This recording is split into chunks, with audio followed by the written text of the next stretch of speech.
मारो तो बीमो दे तो 5 दिन दे कई 31 दिसंबर आ गयो भाई 5 दिन कटा लो फिर कौन कटा लो और जब बांगा 5 दिन पक्का हुआ है तो मारो ही भी बीमे भरेड़ा को जब 21 को बीमो 21 गयो 22 साल 22 पूरा गयो 23 चालू रही है बीमे 21 खातर मैं खातर पढ़ ला रहा वही भागा में देने ला रहा है 22 21 की रवि है बाकी बड़ी है 22 की सावणी बाकी बड़ी है तो बन टाइम होना चाहिए कि भाई 6 महीना निर्धारित है कि अगली हाड़ी भी जाए तो नलादी सावणी को भी मानो चाहिए। किसान ने जो अपना सब कुछ लगा दिया और उनकी उम्मीद है कि अब मैं फसल बेचूंगा तो मेरी शादी बेटे की करूंगा कुछ घर बनाऊंगा और इसकी स्पेशल गिरदावरी होनी चाहिए।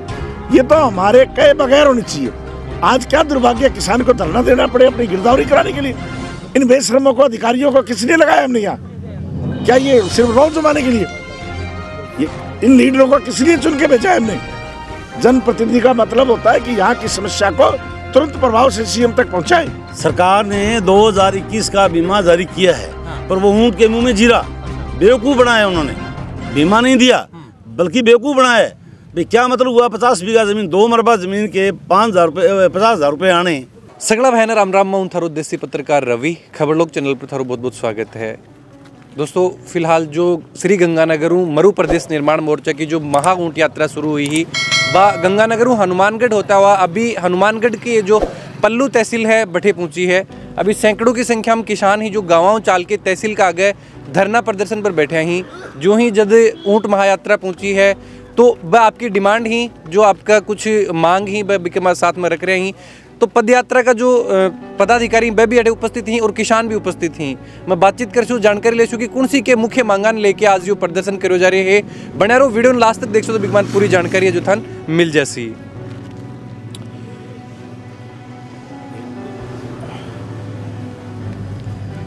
दोस्तों किसाना के बीच में अभी उपस्थित हाँ मैं जानकारी लेना चाहूँ कि अभी जो ये प्रदर्शन चल रहे है कौन सी के मुख्य मांगान लेके अभी वो प्रदर्शन अभी करो जा रहे है? ये मुख्य मांग फसल बीमा 2021 रबी और खरीफ की जो बहुत बड़े पैमाने पे बहुत बड़ा घोटाला हनुमानगढ़ ज़िले में किसानों के साथ किया गया है उसको लेकर। और ये जो इलाका है डेजर्ट है और यहाँ सिंचाई पानी की सुविधा नहीं है इसलिए ट्यूबवेल से खेती होती है। तो ट्यूबवेल पर 6 घंटे जो बिजली है वो सुचारू रूप से नहीं दी जा रही है इसलिए फसलें बर्बाद हो रही है और किसान दोहरी मार झेल रहा है। उसको लेकर काफ़ी लंबे समय से ये किसान आंदोलन चल रहा है। और सर्वप्रथम तो हम 14 पल्लू तहसील नहीं बनी है 14 पंचायतें हैं 14 पंचायत के तमाम किसान नौजवान ये जो मरु प्रदेश यात्रा है भाई जयवीर जी गोदारा की उनका तन मन धन से सहयोग और समर्थन करते हैं। जब भी जहाँ भी भाई जयवीर जी गोदारा और मरु प्रदेश यात्रा के जो अग्रणी साथी है उनको जहाँ भी पल्लू इलाके की जरूरत पड़ेगी पल्लू इलाके का तमाम किसान नौजवान मजदूर जहाँ भी जरूरत पड़ेगी डट कर सहयोग और साथ देने के लिए वादा करता है। सर रबी और खरीफ की फसल की जो फसल बीमा की बात करी जा रही है कत्ती के फसल खराब हुई और लगभग कत्तों की जो फसल बीमा है किसानन बा मिलनी है जो जी धोखा की बात करी जा रही है कि सरकार अभी वो पूरा बीमा बन अभी चुका है को नहीं तो कत्तों की अमाउंट है अभी बीमा कंपनी ने हनुमानगढ़ जिले में करीब 325 करोड़ रुपए का क्लेम जारी किया। जो मूलतः पल्लू तहसील का क्लेम है वो करीब 250 करोड़ रुपए बन रहा है और उसमें से करीब 100 करोड़ रुपए पल्लू के किसानों के खातों में डाल दिया गया है। उसमें इस बार ये किया इन्होंने कि पहली बार 260 करोड़ रुपए जारी किए उसमें मूंगफली का बीमा डाला। तो मूंगफली के बीमे भी इन्होंने मतलब 14 में से 6 पंचायतों में तो क्रॉप कटिंग के आधार से डाल दिया और 6 पंचायतों में राज्य सरकार की स्टेट कमेटी के फैसले का एक बहाना ओट लेकर 6 पंचायतों में जहाँ एक्चुअल खराबा हुआ था उसमें सैटेलाइट के आधार से बीमा डाल दिया। और उसके बाद दूसरी जो किस्त इन्होंने डाली ग्वार के फसल की उसमें भी दूसरी 6 पंचायतों में क्रॉप कटिंग से डाल दिया और 8 पंचायतों में वही सैटेलाइट का आधार मानकर 63 करोड़ रुपए परसों जारी कर दिए। मोट बाजरा और कपास का बीमा अभी तक पूर्णतः 1 रुपया भी बीमा कंपनी ने डाला नहीं है। करीब पल्लू का 125 से 150 करोड़ रुपये अभी भी क्लेम बकाया है। आपनो परिचय सर? भीमसेन सियाग जी भीमसेन जी ही जिस तरीका अपन यह जानकारी दे रही हैं दोस्तों क्योंकि हर जगह है जो कृषि पर्यवेक्षक लगा रखे हैं हर जगह जो ग्राम सेवक पटवारी जो गिरदावल ही कि गिरदावली रिपोर्ट तैयार करके भी के बाद में फसल बीमा दियो जाए। लेकिन यो जो जठा तक बता रहे हैं कि सिर्फ सैटेलाइट पर एक जो डाटा निकाले गए और ब्यू कुछ बीमा दियो गयो कतो बड़ो फ्रॉड आ किसाना के साथ में हो रहे है।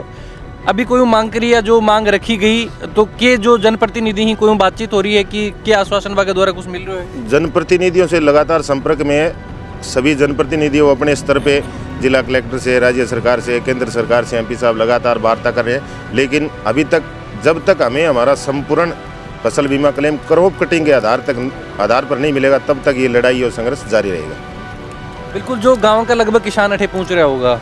हाँ, सभी 14 पंचायतों किसान ट्रैक्टर लेके आ रहे हैं। अभी शुरू हुए हैं आने करीब 8 से 10 हज़ार किसान और हज़ारों की संख्या में ट्रैक्टर लेके यहाँ आए हैं। और जब तक ये फसल बीमा क्लेम क्रॉप कटिंग के आधार पर नहीं डाला जाएगा तब तक ये किसान यहाँ से आज जाएंगे नहीं, यहीं पड़ाव डालेंगे। 2000 कौन सी ईयर सन को है? 2021 को। 2021 को है। तो दोस्तों देखो, अभी तक 2021 की जो फसल बीमा है वो भी किसानों तक कौन पहुँच पाया है। तो सरकार फिर कौन सा के दावा करे कि वह किसानां ने मदद करी जा रही ही, किसानां ने जो बहुत सा फ़ायदा दिया जाए ही, बहुत सा फ़ायदा गिनाया जाए। और अभी 4 साल पूर्ण होने पर जो सरकार है आपका जो विकास कार्य कराया गया ही वह गिना रही है। मेरे साथ एक जो धर्मपाल जी ही सर, पंचायत समिति अध्यक्ष प्रधान ही सर, क्यों आज ये धरना करना पड़ रहा है? सरकार तो बहुत वाहवाही लूट रही है कि 4 साल में बहुत किसानों ने बहुत ज़्यादा मदद करी गई है। इस सरकार ने किसानों का जीना बेहाल कर दिया है। हकीकत बात यह है, किसान को भिखारी बना दिया। और वो ये सोच रहे हैं कि जो कुछ हम बीमा दे रहे हैं वो एक कटोरे में डाल रहे हैं, जो कटोरे में डाल देगा वही तीसरी हो जाएगा। मैं फॉर एग्जांपल बताना चाहूँगा कि अब की बार तो 50 बीघा ज़मीन का और सिर्फ 50,000 रुपये भी नहीं है, 50 बीघा ज़मीन का 50,000 रुपये बीमा नहीं दिए, बल्कि बीमा जो हमारा कम से कम बनता है तो वो 2 लाख रुपये बीमा बनता है मिनिमम। और ये इतना गुमराह कर रहे हैं, जानबूझ की पॉलिसी है बीमा कंपनी की और इस भ्रष्ट सरकार की। मैं स्पेशल राजस्थान सरकार के लिए कहना चाहूँगा, इनकी बिल्कुल ये भ्रष्ट पॉलिसी है कि हमें गुमराह करें। भाई हमें ये पता नहीं है आज कि हमारी वास्तविक उपज कितनी होनी चाहिए। वास्तविक उपज से कम उपज होती है तो वो बीमा कंपनी भरपाई करती है, इसी वजह से बीमा करते हैं। तो आज तक अंधेरे में रख रहे हैं, बोले ये तो सीक्रेट बातें हैं, ये हम लीक आउट नहीं करेंगे। पूरे किसानों में भयंकर आक्रोश है। इन्होंने क्या किया, जब इनको ये 27 तारीख दी कि 27 तारीख को पल्लू तहसील के सारे किसान अपने ट्रैक्टर लेकर के और सभी साथी आएंगे, तो आज यहाँ पे कम से कम 8-10 हज़ार किसान और हज़ारों की संख्या में ट्रैक्टर आएंगे और बिल्कुल चक्का जाम भी हो सकता है, कुछ भी करना पड़े। लगभग एक मान जो मांग की करी जा रही है 2021 को मुआवजा है कि कब तक बिन जारी करो जाए सरकार के द्वारा? भी सरकार ने 2021 का बीमा जारी किया है, पर वो ऊँट के मुँह में जीरा, बेवकूफ़ बनाया उन्होंने। बीमा नहीं दिया बल्कि बेवकूफ़ बनाया। भाई क्या मतलब हुआ, 50 बीघा ज़मीन, 2 मरबा ज़मीन के 5,000 रुपये 50,000 रुपये आने, तो ये तो ऊँट के मुँह में जीरा समान दिया। बल्कि हमारी जो फसल हुई है वो फसल तो नाम मात्र की हुई है। भाई 1 हेक्टर के अंदर 2 क्विंटल, 1 हेक्टर में 2 क्विंटल अनाज नहीं हुआ, बल्कि जो कम से कम 5 क्विंटल का औसत उपज तो होनी चाहिए यहाँ की। और ये चीज़ आज पूरी आंकड़ों के साथ इनसे ली जाएगी और पूरा बीमा लेने का हर संभव प्रयास किया जाएगा। अभी जो भीमसेन ने जो बातें बताई, बिजली वालों ने भी बड़ा बुरा हाल कर रखा है। एक कॉमन सी बात है, अभी 4 दिन पहले इस प्रदेश के मुखिया ने, बिजली मंत्री ने यह कहा कि अप्रैल के अंदर हम किसानों को दिन में लाइट दे देंगे। जब माइनस में टेम्परेचर चल रहा है तो रात को लाइट दे रहे हैं। बार बार मांग करें कि आप रात को लाइट क्यों दे रहे हो, जब माइनस में टेम्परेचर चल रहा है आप दिन में लाइट दो। इनकी जो अब रात को लाइट आती है तो फसलें बर्बाद हो रही है। गर्मी के टाइम में, पिछली भीषण गर्मी के अंदर जब 50 डिग्री टेम्परेचर था, इन्होंने दिन में लाइट देनी शुरू की। हमने फिर उस टाइम भी मांग की थी, अरे भाई आप रात को लाइट दो। जब रात को लाइट मांगते हैं दिन में देते हैं, दिन में मांगते हैं रात को देते हैं। उल्टा सोच ही उल्टी है सरकार की। इनके खोपड़ी को ठिकाने लगाने के लिए, इनके माइंड को वाश करने के लिए ये दुखी किसान यहाँ पर आकर के बैठा है। तहसील का घेराव किया जाएगा। मैं एक बात आपके चैनल के से मैं कहना चाहूँगा कि पहले तो आपका यहाँ स्वागत है इस आंदोलन में। दूसरा, भाई जयवीर जी गोदारा जिस प्रकार से मरु प्रदेश की मांग को लेकर के काफ़ी लंबे समय से ये संघर्षरत है। पल्लू क्षेत्र का किसान भाई जयवीर जी गोदारा के आदेश के ऊपर हज़ारों की संख्या में जब भी ये कहेंगे कि जयपुर कूच करना है, बीकानेर कूच करना है, निश्चित रूप से पहुंचेंगे। छोटा स्टेट बनने से अनेक क्षेत्र में, विशेषकर ये तो बढ़ना ही चाहिए, बॉर्डर इलाका है। पाकिस्तान का बॉर्डर सबसे अधिक इंडिया में कहीं लगता है तो वो राजस्थान में लग रहा है। तो वो बॉर्डर इलाके की सिक्योरिटी होगी, एक अलग सुरक्षा होगी, यहाँ के बच्चों को रोजगार मिलेंगे, विकास के आयाम खुलेंगे। छोटे छोटे स्टेट आज की स्टेज पे पहुँच गए। हरियाणा एक छोटा सा स्टेट है, हमारे बीकानेर संभाग है ना, इतना बड़ा स्टेट है मुश्किल से, और आज वो स्टेट कहाँ पहुँच गया। और हमारी हालत वही है।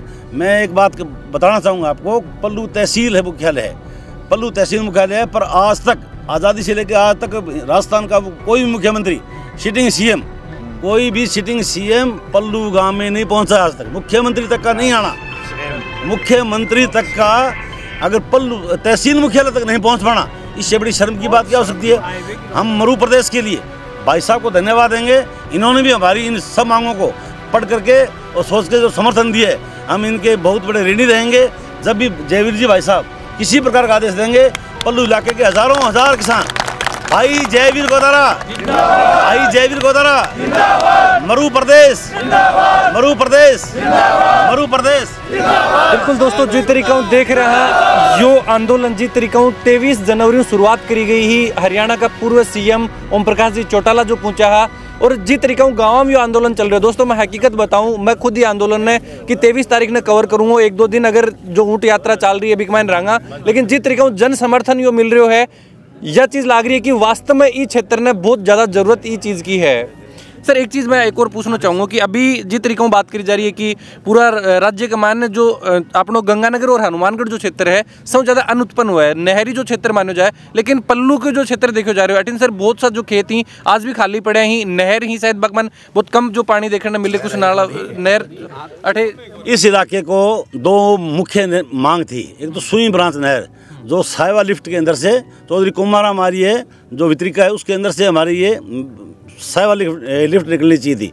भारतीय जनता पार्टी सरकार के अंदर उसका करीब 35 किलोमीटर जो 65 किलोमीटर लंबी बननी थी, 35 किलोमीटर 35 किलोमीटर का निर्माण हो चुका था, पर गठसाना आंदोलन के कारण उस निर्माण को भाजपा सरकार ने कॉमरेडों के दबाव में आके, उस इलाके के किसानों के दबाव में आके और चलते काम को बंद करवा दिया। वो बंद ही पड़ा है। उस समय से लेकर आज तक कांग्रेस के लोगों ने भी, बीजेपी की सरकार में कांग्रेस के लोगों ने आंदोलन किया था कि आप हमें वोट दो, हम आपकी ये नहर बनाएंगे।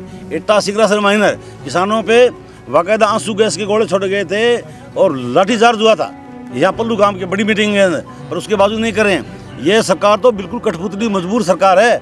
बड़े दुख के साथ कहना पड़ रहा है कि तारानगर का एमएलए नरेंद्र बुडानिया सब बैन होने के बाद भी अपने हल्के के कुछ गाँवों में नई नहर अपने निकलवा दी। जो हमारी मांग पुरानी है वो आज पेंडिंग पड़ी है।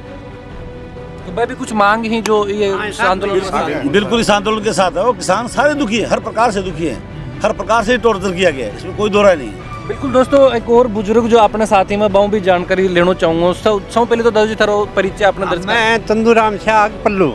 अच्छा, मैं 3-4 साल छूँ सुई ब्रांच को संयोजक हूँ और बिंगो आंदोलन करा कि संबत 2004 का माँ क्यों पहली अपनो एरियो जो को आरसीपी हो, आरसीपी की तहसील लागती, करोड़ रुपया में कॉलोनी आरसीपी बनेड़ी है पल्लू गवा थे दहोगा रोड पर।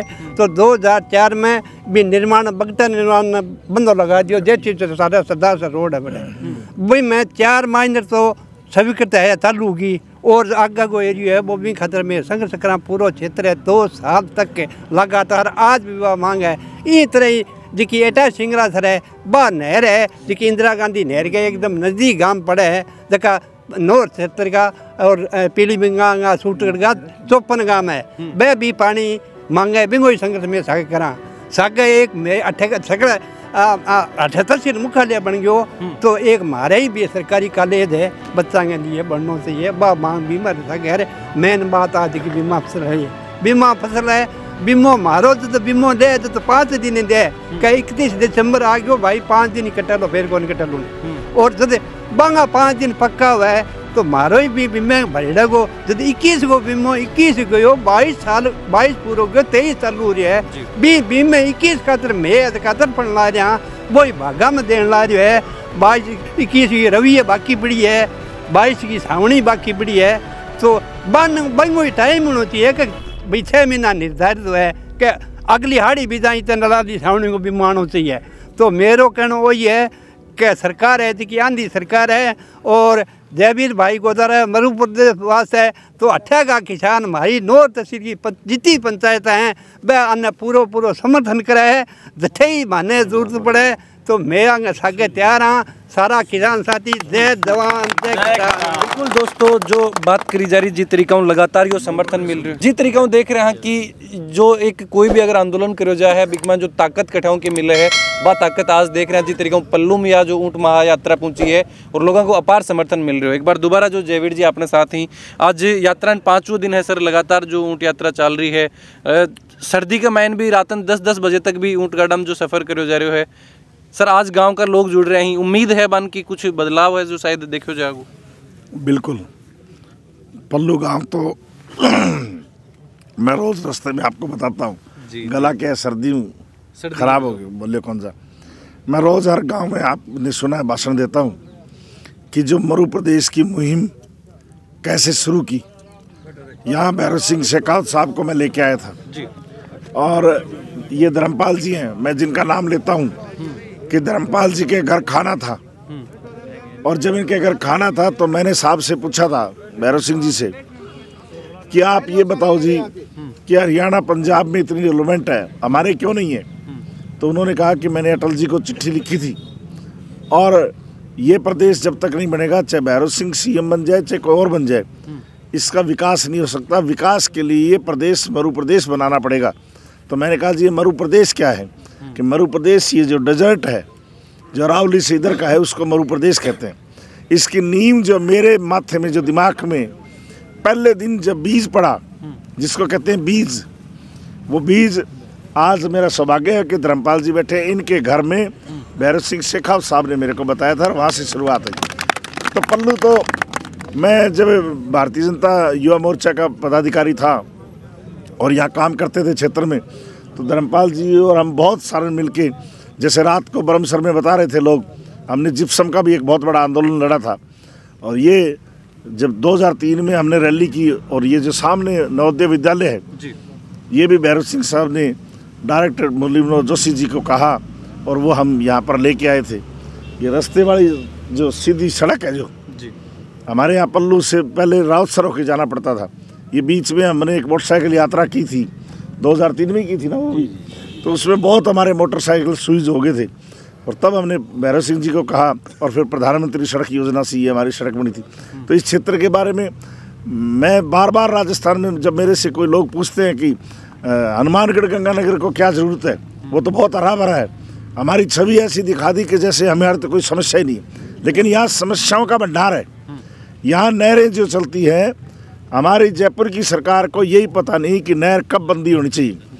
अब -डिग्री टेम्परेचर के अंदर जब फसल तैयार है तो ये नहर बंद कर देते हैं 2-2 महीने, और जब -डिग्री टेम्परेचर है तो वोल्टेज देते हैं, रात को बिजली देते हैं, वोल्टेज को करते हैं डिम, यानी कम वोल्टेज देते हैं।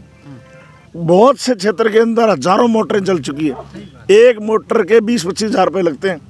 अब जो जयपुर में बैठे है उसको तो यही पता नहीं है कि मोटर जल जाएगी तो क्या होगा, वो कहेगा नहीं लगा लेंगे।